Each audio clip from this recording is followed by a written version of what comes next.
Perkenalkan, nama saya Siti Nurhaliza Anggraeni dari kelas 12 MIPA 3. Saya di sini akan mempresentasikan kelainan mutasi gen hemochromatosis. Zat besi dapat merupakan nutrisi yang berguna dan sekaligus juga dapat menjadi zat yang berbahaya di dalam tubuh. Zat besi yang kita konsumsi tentunya bukan dalam bentuk logam padat, tetapi dalam bentuk ionnya, yaitu Fe2+ dan Fe3+. Asupan zat besi dalam tubuh berasal dari makanan buah-buahan yang kita konsumsi sehari-hari. Zat besi juga sering digunakan sebagai komponen suatu suplemen atau multivitamin. Biasanya kandungan zat besi dalam suplemen atau multivitamin tersebut cukup tinggi. Hemochromatosis merupakan suatu penyakit yang timbul karena metabolisme zat besi yang abnormal. Seseorang yang menderita hemochromatosis mengabsorpsi zat besi yang berlebihan. Oleh karena itu, kondisi ini seringkali disebut dengan iron overload atau kelebihan besi, atau storage overload atau penyimpanan besi berlebihan. Kandungan zat besi normal dalam tubuh berkisar antara 2 sampai 5 gram. Jumlah tersebut dipertahankan dengan hati-hati agar tetap konstan oleh keseimbangan absorpsi zat besi pada saluran pencernaan dari makanan harian yang terbatas dan kehilangan yang relatif tetap. Hemochromatosis adalah penyakit ketika kadar zat besi di dalam tubuh terlalu berlebihan. Penyebab utama hemochromatosis adalah kelainan atau mutasi pada gen yang mengatur penyerapan zat besi oleh tubuh. Mutasi gen tersebut dapat diturunkan dari kedua orang tua, meski orang tua tidak menampakkan gejala hemochromatosis. Hemochromatosis seringkali tidak menimbulkan gejala. Bila muncul gejala, umumnya pada rentang usia 30-50 tahun.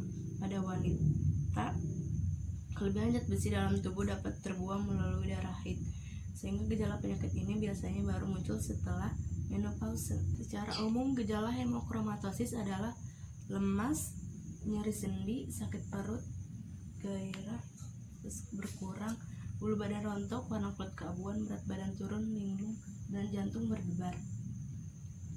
Untuk menentukan apakah seseorang menderita hemochromatosis, dokter akan menanyakan terlebih dahulu gejala yang dialami dan apakah ada keluarga pasien yang menderita hemochromatosis.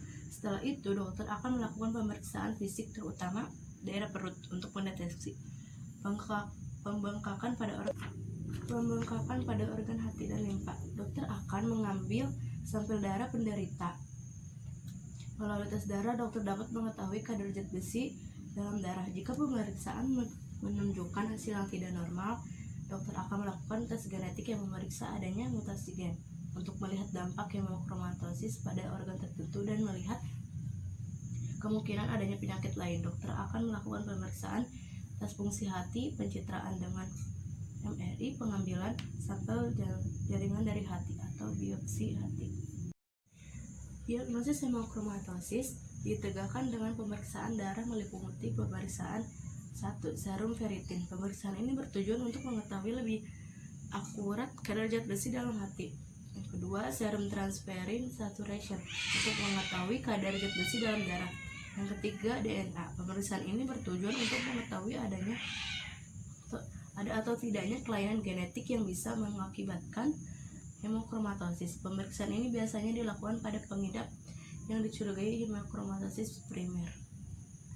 Pengobatan hemochromatosis adalah dengan plebotomi atau proses mengeluarkan darah.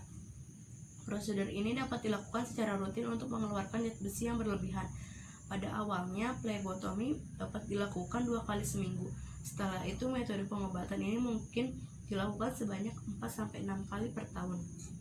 Meski bermanfaat, prosedur ini tidak cukup populer atau disukai karena memiliki efek samping seperti lelah, nyeri, dan anemia akibat terlalu banyak darah yang dikeluarkan. Terapi yang bisa dilakukan untuk mengatasi penyakit ini adalah pengobatan chelating. Obat ini bisa diminum atau disuntikkan ke tubuh. Obat ini diharapkan mampu membuang zat besi yang berlebihan lewat urin atau feses. Pencegahan hemochromatosis tidak bisa dicegah. Risiko akan meningkat pada kondisi seperti adanya riwayat keluarga, praskaukasia dan pada wanita postmenopause. Sedangkan hemochromatosis sekunder dapat dihindari dengan menghindari faktor risikonya seperti konsumsi alkohol, melakukan cek jika ada riwayat diabetes dalam keluarga, mengalami gangguan jantung dan penyakit hati, serta berlebihan mengonsumsi suplemen zat besi atau vitamin C. Cukup sekian dari saya. Wassalamualaikum warahmatullahi wabarakatuh.